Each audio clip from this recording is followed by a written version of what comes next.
We can call the manager as much as we want, but Ineos definitely have to be on the firing line, because we are not, as I say, we are not qualified. As Musa says, we are not qualified. Ineos brought him in middle of the season, knowing the squad that we have, and Ineos should have thought it through really, and it shows the lack of thinking. They're the ones that had to sack Eric middle of the season. They're the ones that had to sack Ashworth. They're the ones that gave these other man the job that now we're looking shaky. If Amorim has to get sacked, so does Omar Barada. I think that's fair, and I said that in my match reaction. I was like, yo, like we need to look at Omar Barada for choosing this manager in spite of his philosophy is not suiting the players we have, but also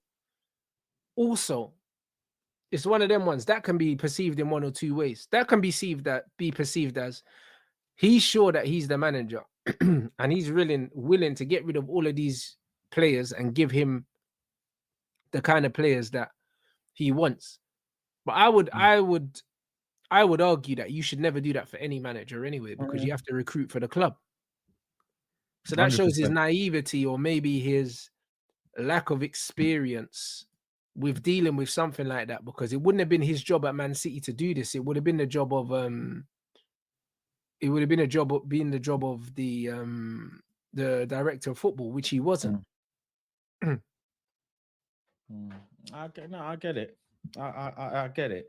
It's see what the club finally kind of decide in it on how they're gonna go if we don't end up winning the Europa, because financially it's gonna have a big implication, and he's understood that to the point where he said it publicly that look, Europa it is, man. It's all or nothing with the Europa. There's been injuries that we didn't expect that we're going to obviously have, which is part of the game. I think if we had Ahmad, if we had Xerxes available, the probability of him playing them two more than Garnacho and Rasmus is higher. Let's be deadly honest. No, because he wasn't fancying Xerxes, bro. He wasn't playing Xerxes till the injuries. He wasn't playing him, bro. Xerxes forced his way into the team. He didn't want to play this guy, bro. But true. It is true. It is true. It's not like Rasmus was bagging goals and he was hard. He wasn't. I don't know what his issue is with playing Rasmus so much. Is it that he doesn't trust Cheeto? Because the last manager had to bring in Garnacho when he was injured, and he had to force. It was forced to play Garnacho regularly. I don't know why he's not doing that with Cheeto. I'll be honest. I don't know why he's not doing that with Cheeto. It does not make sense to me. Bro, to me, there was no excuse here to not play Cheeto. Yeah, he played Fredrickson and Amas, but not to play Cheeto from the start. It made no sense. Especially, but he's done that before. I'm sure he's done that before. No, I don't think he's played him from the start. He just brought him. No, I think like he's done where he could have brought on Cheeto, but he didn't. Oh yeah, of course. Yeah. Do you know what I'm saying? Yeah, 100%, bro. Like, but this is my problem. Like, there was something brief today saying that the manager's wary of putting the young players in because it's a team that's not playing well. But the manager's already come out and said that he's going to play the youngest in the league because he's focusing on the Europa League. So if you're going to play them, then play them. Stop flirting with the idea of playing them. That's my thing. I just think that everything that this manager does, ultimately it comes from a place of fear. And this is the reason why I'm not vibing with what he's doing, because everything's negative. It seems like he's got the handbrake on. Even not playing attacking wing backs comes from a place of fear. It's not the formation or the system. It's everything comes from a place of fear, bro. That he needs to be brave, bro. Everything about United was brave, blood. Everything about it. Do you know what I'm saying? Like that's why the guys in the stands will be screaming attack, attack, attack. We always attacked, bro. We were always brave. Even if it meant that we lost games, our mentality was always to take the game to the opposition. Like this manager is a coward, bro. And we're seeing it. Because why do we need to see 70 minutes of Rasmus Højlund? Why do we need to see 70 minutes of Rasmus Højlund, bro? Like there's no excuse. Why is Garnacho always playing all of these Why is Garnacho playing all of these minutes, bro? He's saying, Garna's one of the only players with the profile that can carry us up the pitch. Brother, you got rid of Anthony and Rashford willingly. Do you know what I'm saying? So you reduce the profile Yeah, of but them players. two were not doing anything. Rashford It had his doesn't run of matter if time. they weren't doing No, Rashford had anything. his run of time. He It had his run of doesn't time. matter. No, bro. But these men are still higher in quality than Garnacho and Højlund. No one can argue that. Rashford had his run.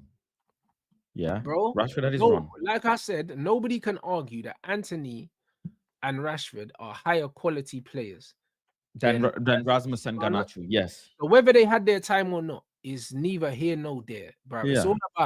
It's all about using what you have, bro. You've got rid of two players that are better than the players you chose to keep. So you're responsible for that. That's it. It's that simple. Anthony would have made a better wing back than Dallo, to be fair. Yeah, but this is the point, Or bro. Dogu. I said before the manager came in, use Anthony at wing back. Bro, he didn't give him a chance. He didn't give him a chance, bro. Like, we'd be better off playing fucking Harry Amas in the left 10 than Garnacho. I'll be honest. Because he's technically a better footballer than him. Like, we saw it. Do you know what I mean? He's got a lot of weaknesses defensively, Harry Amas, yeah, but at least on the ball, he's composed. And he can put in a cross, bro. Like, Garnacho, technical level so low, bro. Listen, Harry Amas is a kid. So is Fredrickson. They're both technically better footballers than Garnacho. If Ineos don't end up sacking him, because if he loses the Europa, for example, and Ineos don't end up sacking him, and he doesn't manage to turn it around, again, you can't flame the manager, because it's really Ineos's fault then, because I thought they're going to be more competent in dealing with things than Glazers. They got to show competence then, because #we're not qualified. You know, they got to show competence in saying, we messed up again with this manager. Let's go and get a different one. See who's Inzaghi. Is he gonna answer the call? Anybody else? Don't need an Inzaghi or anything like that. We're not that level, bro. We're not qualified for Inzaghi. Yeah, but my man's dealing with Damian and Mkhitaryan, bro. Brother, we're not qualified. He's dealing with them, but he's dealing with them in a league that's less intense, so he can do in Champions League. No, I'm talking about in Serie A day to day. The point is, we're not, as a club, we're not good enough to go and look at these managers, bro. Like, there's loads of managers in this Premier League right now that are at lesser clubs than Man United that are better than our manager, bro. Like, this is the reality. If you look at the top 5 in the league right now, yeah, Arne Slot came from a lesser league. Mikel Arteta is his first job. Do you know what I mean? And yes, bear in mind, he has had 6 years. He's probably been coaching for longer than our manager, even though he hasn't won what our managers won. Arteta's been coaching for longer. Eddie Howe got Newcastle from fighting relegation to Champions League. Yeah, but Eddie Howe was on the firing line as well. Let's not forget. He was in the firing line, but it doesn't matter. So was Arteta. Arteta was in the firing line. Do you know what I'm saying? But Eddie Howe was in the firing line after taking them up to the Champions League, and then almost overachieving in his first season. And in his second season, when he's playing multiple games a week with the squad they had, the results weren't consistent. Do you know what I mean? But that's not necessarily his fault. That was because he overachieved in his first season and the squad depth maybe wasn't there. Now they don't have that problem. You get what I'm saying? So you look at Unai Emery as well, and then, bro, like, even when you go lower down, you could go all the way down to 10th in the league, yeah, and probably most of these managers are better than our manager, if we're being real. In terms like, of lineup picks, in terms of squad management, yeah, Nuno's outperforming him. Do you know what I mean? Brighton are 10th.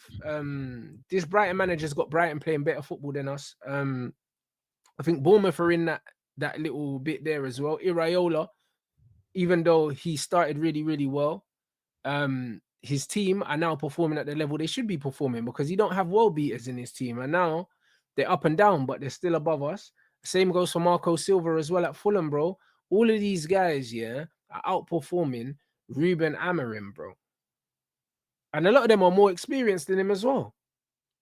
Our manager looks like he's learning on the job, and we criticize. All will be diminished though if he does end up winning the Europa and gets us into the Champions League.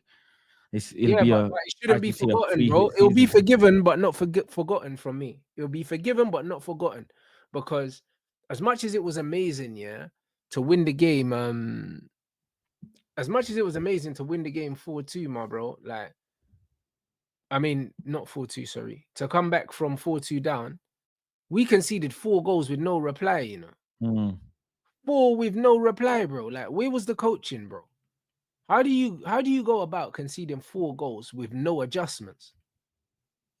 I'm seeing 4 Luke Shaw goals in is a this lot. 2025 is shocking to me. I'll be Yeah. honest. Seeing Luke Shaw in 2025 pisses me off to this day.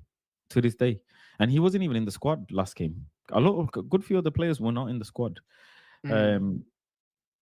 I don't think I have any fear that they're gonna sack him, but I just fear more so what window we're gonna have, because if we don't have a decent window this summer, whoever comes in is again set up for failure. They have to work with what they have and out achieve.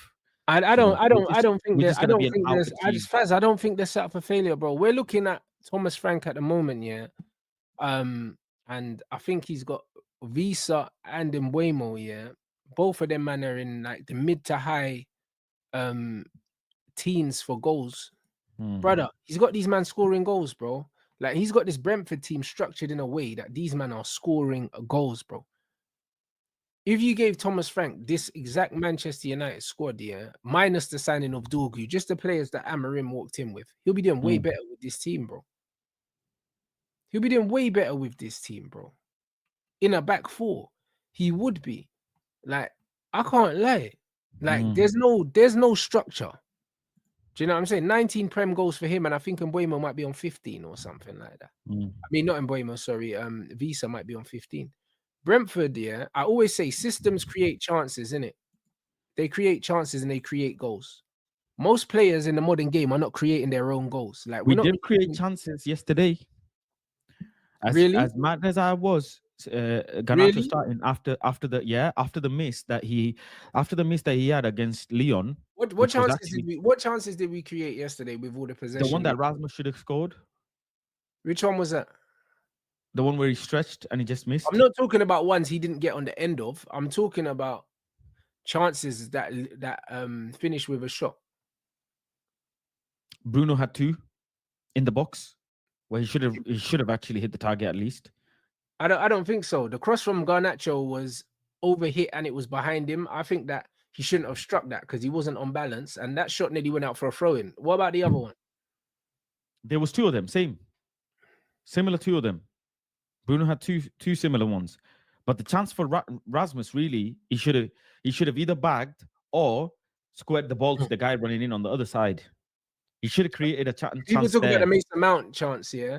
There's the Mason Mount one as That was well, an yeah, outside of the foot pass from from Christian Ericsson. Eriksen. That's a very difficult chance, bro.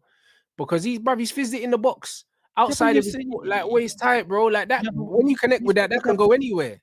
this guy is number 7, 250 grand a week player. I mean, Yeah, but if that you're can telling go me it's anywhere difficult though, for him, Faz, that can go anywhere though. and the ball is, even if you say it's outside the boot, you cross it with your left foot, it's still curling out inwards. Sorry, yeah, it's still curling inwards. You You're still 100%, have to be you are able to. 100% right. But the difference between somebody whipping the ball with their left foot, and someone hitting it with the outside of their right foot, most of the time is the kid that's on the pass, bro. Do you know what I mean? If you're left-footed, you're able to control the power on the pass On more the than shot a lot more, yeah. we Whereas hit if it's outside Travella. the When boot, you you're hit gonna have to hit it Travella, harder. exactly. So you're overhitting it. Do you understand what I'm saying? So it was fizzed in at him. It was at a difficult height. It's a half chance at best, bro. These are not clear-cut chances. We are not creating, clear-cut chances, my bro. The best 12 opportunity shots, that 2 on we had target. was the Rasmus one. Really and truly, the best opportunity was the Rasmus one. Mino had a shot in the first half after 20 minutes that didn't even hit the target.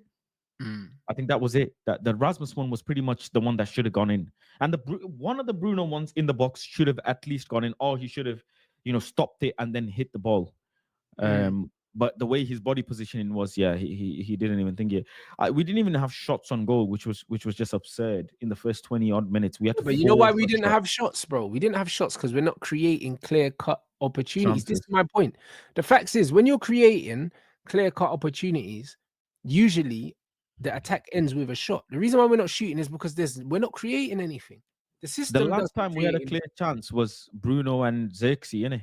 Remember that 1-2 that they did? Yeah, and that was brilliant. And that came from players being close together. Ericsson fizzed it into Xerxes, into Bruno, back into Xerxes. Do you know what I'm saying? Like, bro, like this is what man's saying.